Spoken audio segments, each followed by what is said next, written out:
Hi, it's Dr. Genevieve. Now let's talk about meltdowns. And we know one of the biggest problems that as mums and dads we face is when our sons or daughters are in the midst of a full-blown meltdown.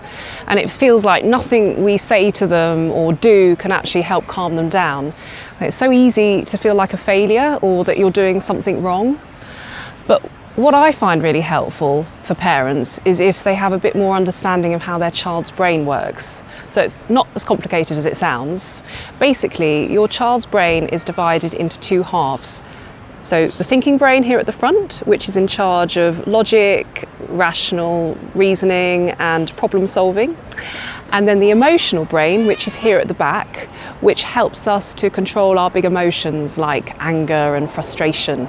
And it's also the part of the brain that controls the fight or flight reaction, which is what's kept us alive for millions of years. So what you have to realise is that your child's brain actually grows from back to front. So the emotional brain is a lot more powerful than the thinking brain. This thinking brain doesn't actually finish its growing until the age of 25.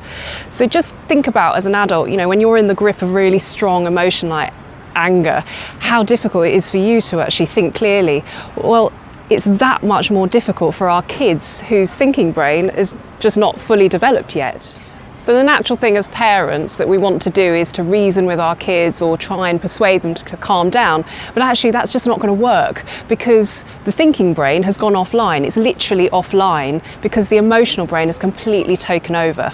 So what can we do? We need to connect with them emotionally.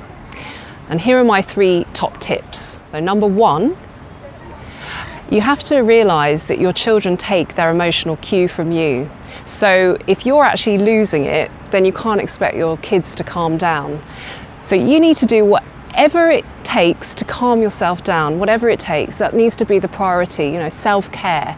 So take 5 really slow, deep breaths to slow your system down so that you're in a place where you can pause and start to respond rather than react. So 2, you have to tune in emotionally with your child. So get down on their level. Speak to them in really soothing, calm, warm tones. Get alongside your children. Be there with them. Show them that you're not afraid of their big feelings and that you're their safe haven. This is what's going to help your kids to really trust you.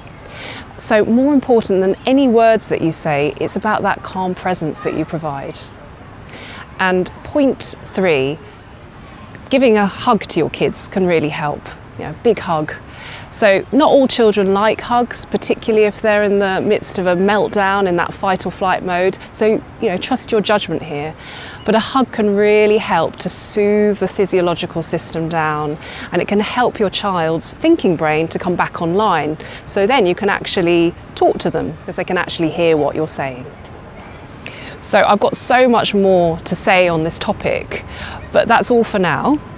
So please sign up to my mailing list to hear more, and I'll see you again soon. Bye.